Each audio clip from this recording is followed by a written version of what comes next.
Greetings and welcome to MBA 522, the online course in decision making and organizations. My name is Dr. Robin Berkeley and I'm the instructor for the class. As you can see from there, I'm an associate professor of management and marketing at SIUE. I decided to put together this slideshow so you can get to know who I am a little bit, given that our course is going to be fully online.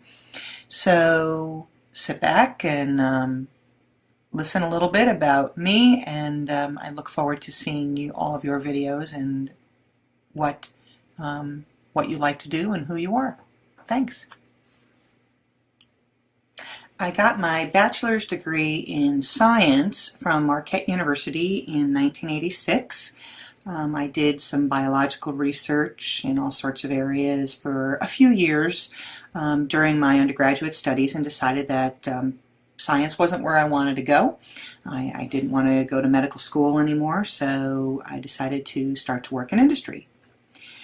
After a while, I realized that my biology degree didn't really serve me well in the business field, certainly working in banking and nonprofit work, so I decided to go get my MBA, and I did so at Pace University at the Lubin School of Business, which is in Lower Manhattan. The little picture that you see next to the Lubin School of Business logo is actually a view of the World Trade Center towers on 9/11. I was actually working there in 2001.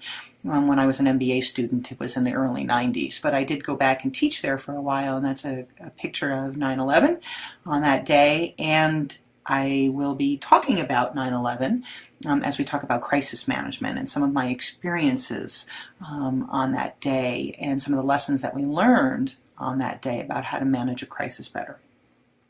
After I left Pace University and I got my MBA, I did go for my doctorate at the University of Wisconsin-Madison, go Bucky, and my degree is in business with a focus on human resource management. So I do have lots of experience working in industry and a wide variety of academic interests in terms of organizational behavior and decision making and ethics. So I'm really excited to be teaching this course and have been excited to do it for a while. This slide represents some of my own personal interests. On the lower left-hand corner, you can see my dog, Popcorn. He's a Papillon mix, and we love to go kayaking together. That's his favorite place to sit on the kayak. It's right at the bow, and he watches the fish and laps at the water.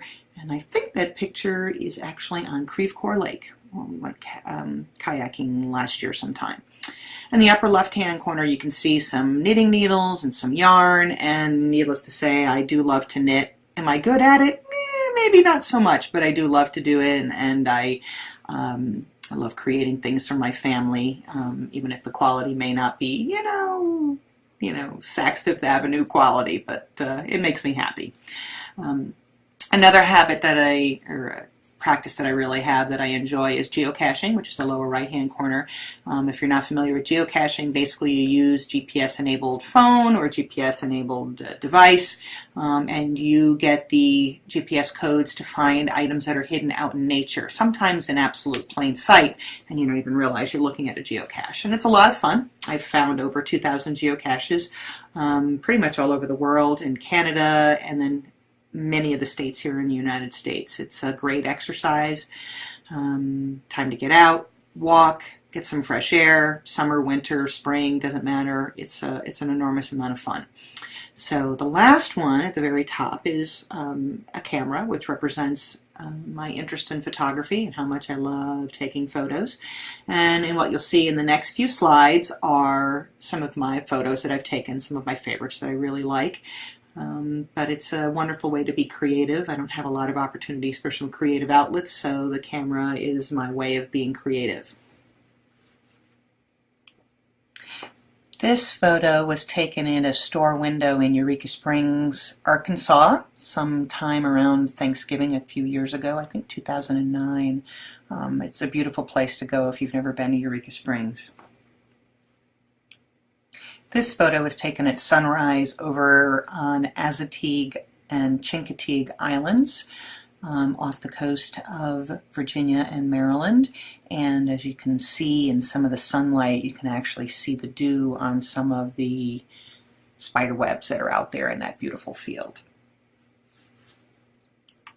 This photo is taken at the Denver Botanical Gardens, and I love the way the steam is coming off of the water in the lily pond, and the mist is really lovely. You can imagine what it might be like for a larger waterfall where you start to see the mist playing off of the base of a waterfall like Angel Falls or Niagara Falls, and how cool that is.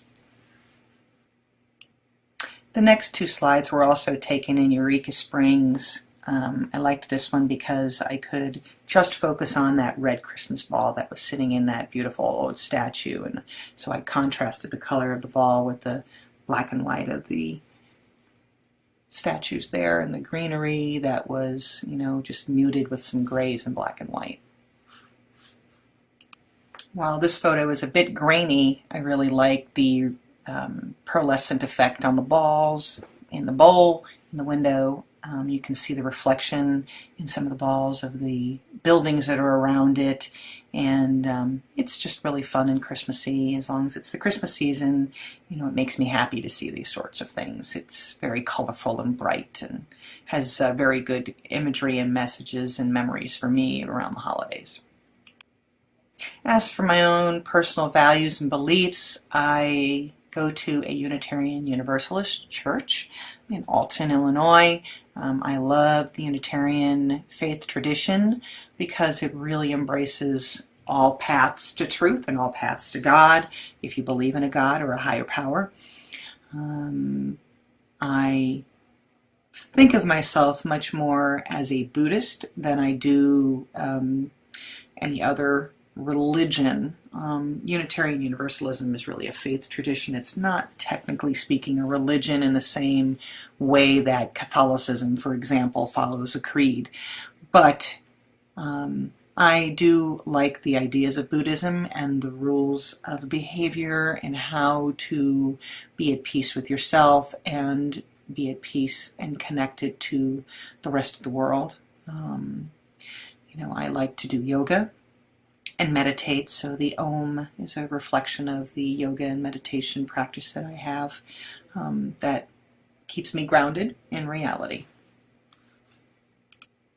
This last slide reflects the things that I truly love. I love going to the symphony. My daughter is actually a violist and she's studying music education, music performance at UMSL, but we really enjoy going to the symphony and hearing beautiful music. I got to hear Joshua Bell just a few weeks ago, which was amazing. I love cooking and baking. The bottom of my page here is a salted caramel pie, which is divine, and I'm happy to share the recipe with anybody who would like it.